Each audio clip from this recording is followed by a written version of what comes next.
Assalamualaikum warahmatullahi wabarakatuh.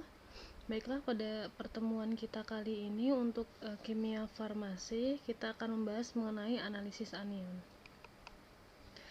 Di bab sebelumnya telah kita bahas bahwasanya untuk unsur-unsur itu dia bisa membentuk anion atau kation. Jadi kalau misalnya anion berarti unsur yang punya muatan negatif, atau biasa juga dia unsurnya menerima elektron gitu.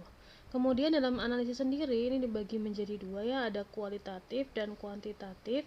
Kemudian untuk analisis anion sendiri, kalau dalam skala laboratorium itu pakai metode konvensional, misalnya kita pakai kualitatif gitu. Jadi dia untuk mengidentifikasi adanya anion tertentu di dalam suatu sampel. Nah, ini bisa kita lihat dengan cara mereaksikan dengan suatu reaksi selektif atau spesifik atau reagen, nanti dimana si reaksi spesifik ini dia akan memberikan reaksi tertentu untuk satu jenis kation atau anion yang akan kita tentukan atau kita identifikasi gitu. Kemudian dengan menggunakan reaksi-reaksi ini nanti akan terlihat perubahan kimia yang terjadi, misalnya terbentuk endapan, kemudian adanya perubahan warna, bau, atau juga bisa timbul gas pada suatu reaksi gitu. Nah, untuk proses-proses ini dia dibagi ke dalam dua golongan ya, jadi dibagi ke dalam dua kelas, A dan B. Untuk kelas A sendiri ini prosesnya melibatkan identifikasi produk yang mudah menguap, kemudian diperoleh pada pengolahan dengan asam-asam. Nah, kelas A ini nanti akan dibagi lagi ke dalam dua sub. Yang pertama ini gas-gas yang dilepaskan dengan asam klorida encer atau sulfat encer. Kemudian yang kedua itu gas atau uap yang dilepaskan dengan asam sulfat pekat. Nah, di kelas A juga gas, untuk contohnya untuk gas yang dilepaskan dengan asam klorida itu ada karbonat, hidrogen, kemudian bikarbonat, sulfit, tiosulfat, sulfida, nitrit, sampai dengan sianat. Nah, untuk yang sub keduanya itu yang dilepaskan dengan asam sulfat pekat, ini bisa fluorida, kemudian heksafluorosilikat, klorida, bromida, iodida, sampai dengan untuk oksalat, tartat, dan sitrat. Kemudian untuk kelas B ini prosesnya ini tergantung pada reaksi-reaksi di dalam larutan. Nah, kelas B ini nanti akan dibagi lagi ke dalam reaksi pengendapan dan oksidasi reduksi di dalam larutan. Kemudian untuk reaksi pengendapan itu contohnya seperti sulfat, perokdisulaf, kemudian fosfat, fosfit, sampai dengan suksinat. Sedangkan untuk reaksi oksidasi reduksi dari dalam larutan, jadi untuk oksidasi reduksi ini berarti pada saat analisis dia akan melibatkan proses reaksi redoks ya. Gitu. Itu bisa jadi kita menentukan apakah yang kita tentukan itu atau kita identifikasi itu oksidatornya atau reduktornya gitu. Kemudian ini contohnya ini ada manganat, permangat, kromat, dikromat, kemudian asam-asam organik. Ini dikelompokkan bersama-sama, ini seperti asetat, oksalat, tartrat, sampai dengan suksina. Nah, untuk yang pertama kita bahas karbonat atau CO3 2- ya ini. Jadi ini anion karbonat, ini berarti anion yang menerima 2 elektron. Kemudian di dalam karbonat ini dia membentuk suatu senyawa. Kalau misalnya logam alkali, dari logam alkali berarti dari golongan 1, jadi dia CO3 2- ini berikatan dengan golongan 1, ini tidak larut di dalam air, tetapi selain itu dia larut di dalam air. Kemudian kita bisa identifikasi atau uji ini bisa dengan asam klorida encer. Jadi kalau direaksikan dengan asam klorida encer, suasana asamnya ini akan menyebabkan penguraian dengan berbuih karena karbon dioksidanya terlepas ini ya. Jadi dia CO3 2- bereaksi dengan ini hidrogen H+ dari asam kloridanya, kemudian dia akan melepaskan gas CO2. Nah, gas ini dapat diidentifikasi menggunakan air kapur. Jadi kalau misalnya terdapat gas CO2 ini bisa kita pakai air kapur atau air barit ya, dia akan mengendapkan CaCO3 atau BaCO3. Kemudian bisa juga dengan larutan barium klorida atau kalsium klorida, ini terbentuk endapan putih barium karbonat. Jadi kita bisa reaksikan dengan menggunakan larutan barium. Ini juga akan terbentuk endapan sama seperti pada tahap pertama, cuman kalau pada tahap pertama ini kita asamkan terlebih dahulu. Kemudian bisa juga kita larutkan dengan perak nitrat. Ini terbentuk endapan putih dari perak karbonat. Ini ada anion CO3 2- ditambah Ag+, jadinya Ag2CO3. Ini endapan ini larut di dalam asam nitrat dan amonia. Nah, selanjutnya untuk hidrogen karbonat. Untuk hidrogen karbonat ini kebanyakan dengan reaksi karbonat. Ini untuk membedakan antara hidrogen karbonat dengan karbonat. Jadi kalau tadi kita bahas di awalnya karbonat, ini ada hidrogen karbonat ya gitu. Nah, untuk mempelajarinya ini yang dipakai adalah larutan NaHCO3 0,5 molar atau KHaCO3 0,5 molar. Nah, ini kita bisa lakukan dengan proses pendidihan hidrogen karbonat sehingga dia akan terurai. Nah, CO2 yang terbentuk ini diidentifikasi dengan air kapur sama seperti yang tadi ya. Gitu. Jadi ini diidentifikasi dengan air kapur, nanti akan terbentuk endapan BaCO3 atau NaCO3.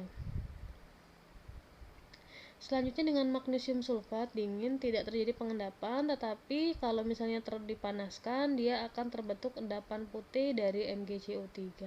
Kemudian bisa juga dengan uji padat dengan memanaskan sedikit hidrogen karbonat alkali padat di dalam tabung uji yang kering. Kemudian karena proses pemanasan ini sama yang akan melepaskan karbon dioksida. Kemudian gasnya ini kita identifikasi lagi dengan menggunakan air kapur atau air barit. Kemudian yang keempat, bisa juga kita melakukan uji terhadap hidrogen karbonat dengan adanya karbonat itu ditambah sama kalsium klorida yang berlebih. Contohnya seperti hidrogen karbonat dan karbonat. Kemudian endapan yang kita peroleh itu disaring, ion hidrogen karbonatnya lolos di filtrat, kemudian tambahkan amonia sehingga terbentuk endapan putih bila ada hidrogen karbonatnya. Jadi ini bentuknya larutan, kemudian kita saring, kita pisahkan antara residu dan filtratnya. Nah, yang kita uji kemudian filtratnya karena dia mengandung hidrogen karbonat itu. Kemudian untuk sulfit, ini contohnya seperti ini, untuk ujinya tuh pakai Na2SO3 7H2O.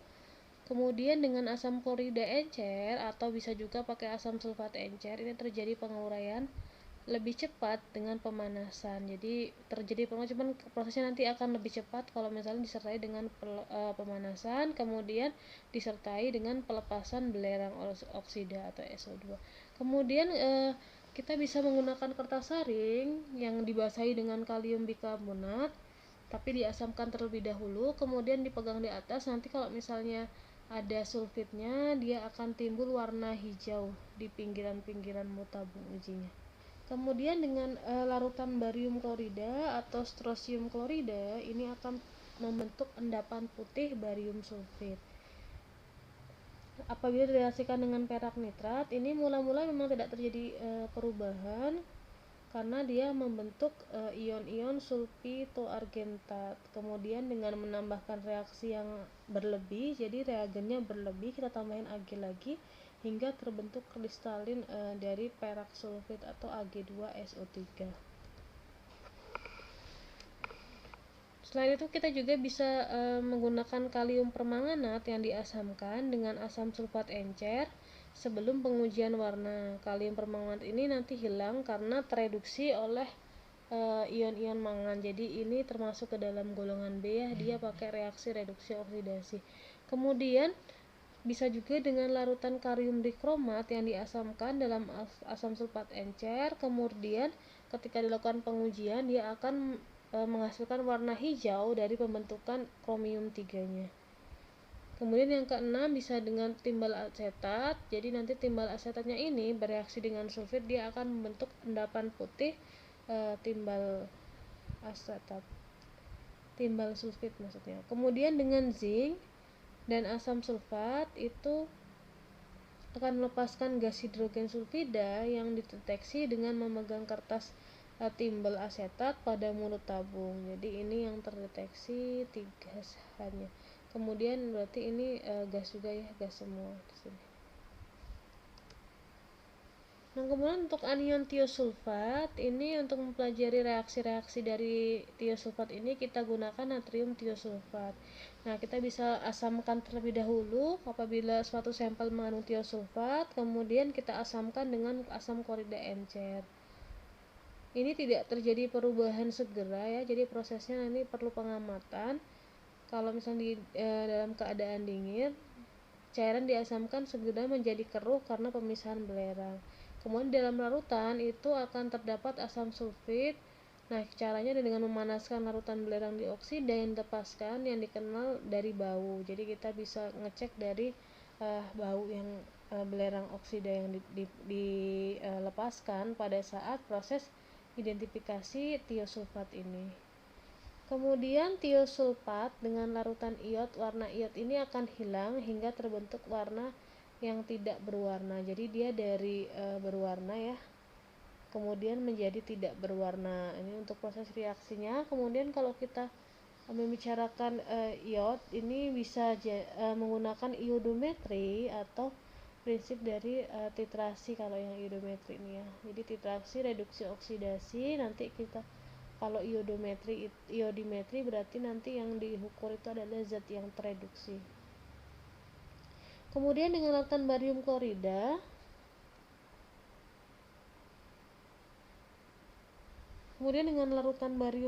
ya. Oke,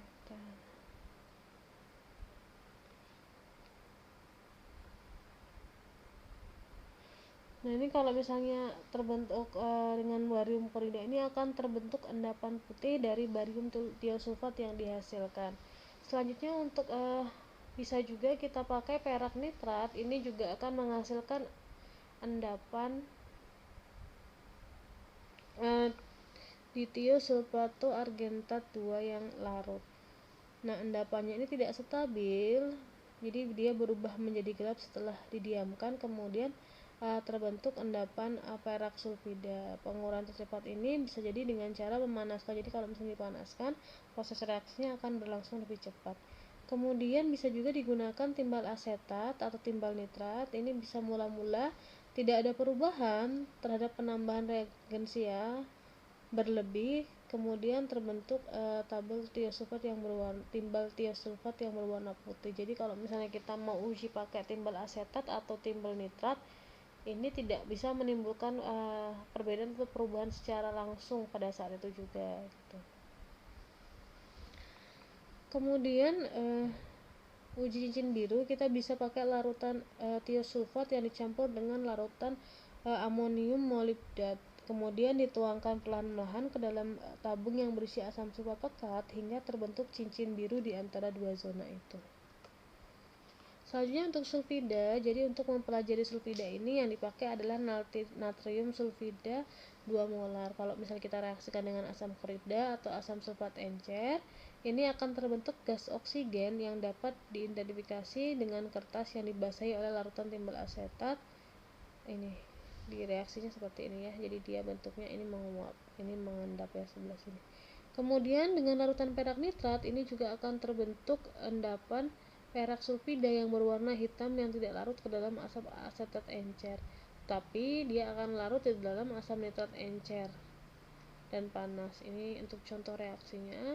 Kemudian dengan timbal asetat itu diperoleh endapan hitam, lihat reaksi 1 ya pada saat ini, jadi terbentuk endapan hitam yang sebelah sini, yang ini. Kemudian dengan larutan nitrofusuit ini, dia akan menyebabkan terjadinya warna ungu yang tidak tetap, tapi bila ditambah dengan natrium hidroksida atau amonia terbentuk warna ungu. Reagensia harus dibuat segera ya, jadi ini harus dibuat segera. Kemudian untuk nitrit atau NO2-, jadi untuk mempelajarinya ini boleh pakai kalium nitrit atau bisa pakai natrium nitrit. Yang pertama kita reaksikan dengan asam klorida.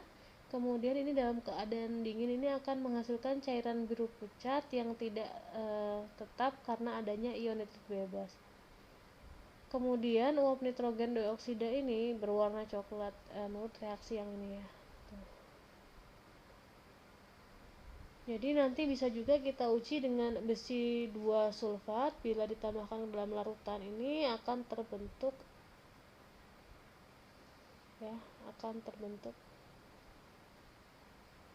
cincin coklat di mana asam sulfatnya dan cairan yang disebabkan oleh senyawa FeNO-SO4. Kemudian yang ketiga ada dengan larutan perak nitrat, bisa juga terbentuk endapan kristalin putih dari perak nitrit yang larutannya pekat.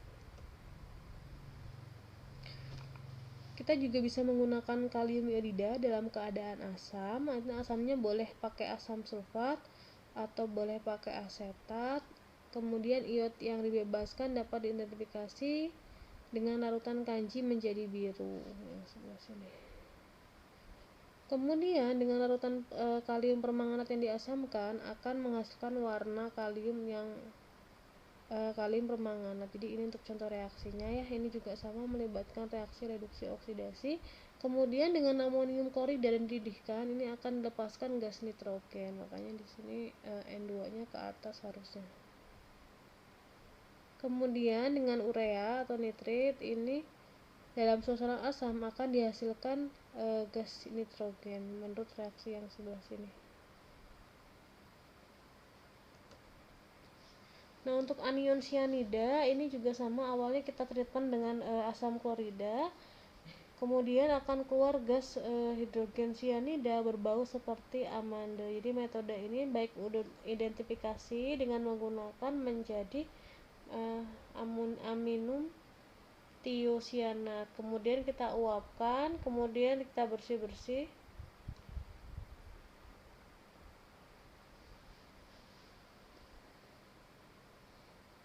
Ini kemudian direaksikan dengan besi klorida akan memberikan warna merah yang khas dari si FeSCN3 ini.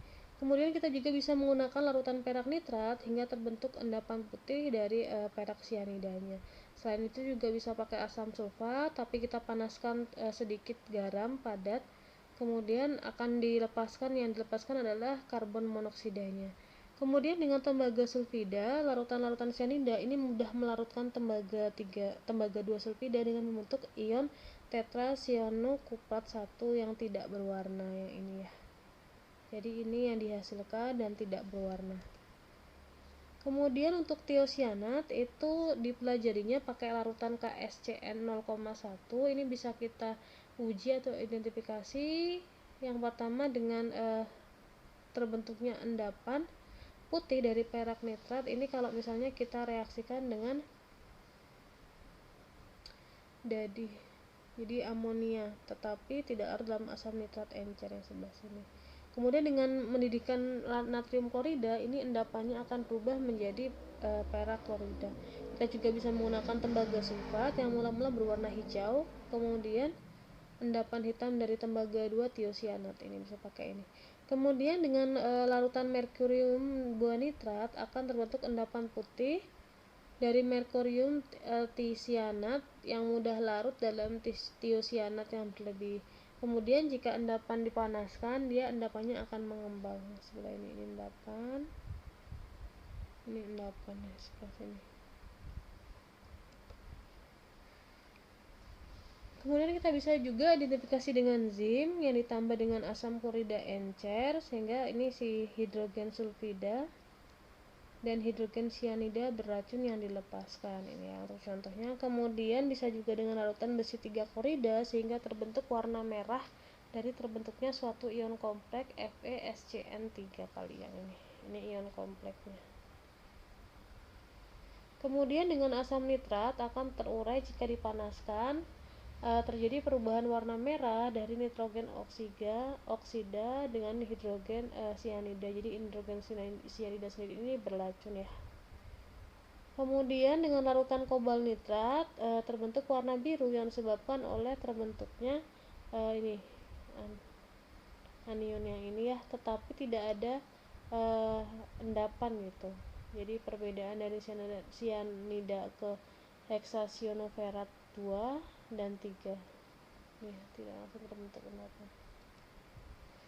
Kemudian ion heksacyanoferat 2 atau FeCN6 4 kali. Ini untuk mempelajarinya, ini kita pakai reaksi-reaksi dari heksacyanoferat 2 dengan menggunakan larutan KSCN 0,1 molar. Nah, ini dengan asam sulfat pekat terjadi pengurahannya, berarti termasuk ke dalam kelas B ya untuk FeCN6 ini. Ini akan melepaskan karbon monoksida di sebelah sini, karbon monoksidanya. Kemudian dengan larutan perak nitrat terbentuk endapan merah jingga dari perak tiosianat, endapan larut dalam larutan amonia. Yang ini ya untuk endapannya. Kemudian dengan larutan besi sulfat ini bisa terjadi endapan biru Prusia dari kalium besi heksacyanoferat. Kemudian dengan besi 3 klorida terbentuk warna coklat yang disebabkan oleh pembentukan besi 3 heksacyanoferat 3 yang tidak terdisosiasi. Jadi ini tidak larut. Kalau tidak terdisosiasi berarti tidak larut tekannya. Nah, kemudian bisa juga dengan tembaga sulfat, ini endapannya berubah menjadi berwarna hijau. Kemudian bisa lagi kita pakai asam klorida ditambahkan ke dalam kalium heksacyanoferat yang tadi itu. Kemudian dalam keadaan dingin sehingga didapatkan endapan dari si hidrogen heksacyanoferat ini. Kemudian nomor 7-nya ini bisa dengan larutan kalium iodida yang dibebaskan iot dengan adanya asam klorida dan dapat diidentifikasi dari warna biru dengan amidumnya. Ini reaksi ini termasuk reaksi reversibel ya dalam larutan netral. Kemudian si iotnya ini akan mengoksidasi ion-ion dari heksacyanoferat 3. Kemudian dengan larutan kobalt nitrat ini terbentuk endapan merah ya, yang tidak larut di dalam asam klorida tetapi dia bisa larut di dalam amonia. Oke, sekian penjelasan saya untuk analisis anion. Lebih dan kurang saya mohon maaf. Terima kasih untuk perhatiannya. Saya tutup. Wassalamualaikum warahmatullahi wabarakatuh.